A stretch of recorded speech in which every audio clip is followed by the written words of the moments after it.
வந்த சாமி நீதானே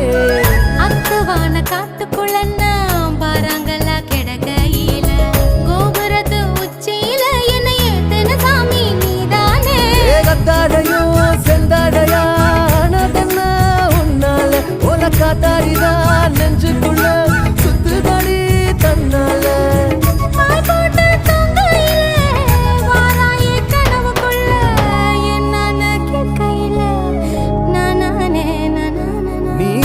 சொல்லு சொல்லு அந்த ஆகாயத்தையும் நீர் நிலத்தையும் காத்தையும் நெருப்பையும் கொண்டாந்து தார பரிசு